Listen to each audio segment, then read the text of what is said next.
All right, so here's our next little example here.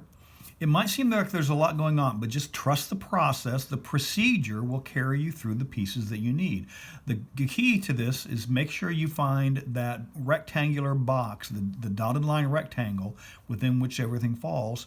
And if you do each piece one bit at a time, it'll carry you through the graphing process.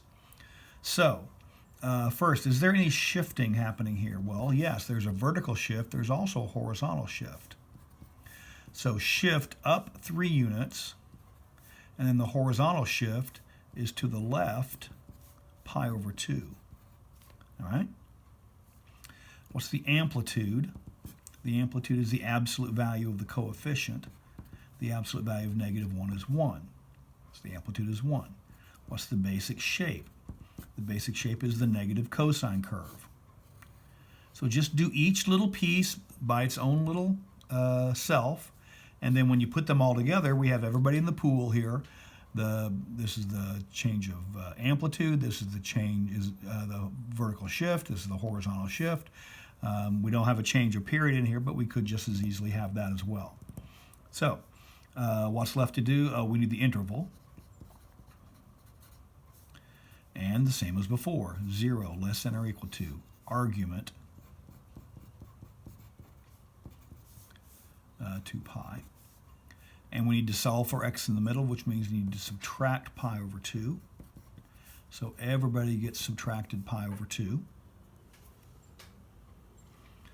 And what do we generate with that? Negative pi over 2. Those cancel. Now what's this? Remember, this is 2 is the same thing as 4 halves. 4 halves minus 1 half is 3 halves. So negative pi over 2 to 3 pi over 2. And we should be able to draw our picture. We have a vertical shift up 3 units. So when you're planning your graph, you know what you're going to be doing here pretty soon. So, and I'm not going to put my graph here. I'm going to put it down here because I know this needs to get shifted vertically upward. All right, so we have to go up 3 units. 1, 2, 3.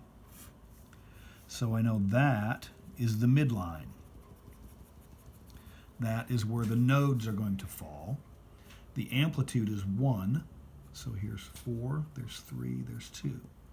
So I know the top is at 4. The bottom of the rectangle is at 2. And now we need the sides, and the sides we have from here. So just trust the procedure. The procedure will carry you through. We need to go, okay, I need my horizontal scale here. Well, if this is 3, then that's approximately pi, which means this is approximately pi over 2.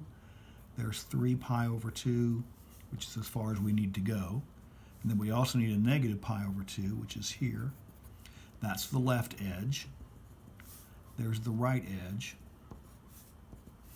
And so this is the box within which that picture needs to fall. And the rest of this is by now, I should hope, familiar, perhaps even old hat.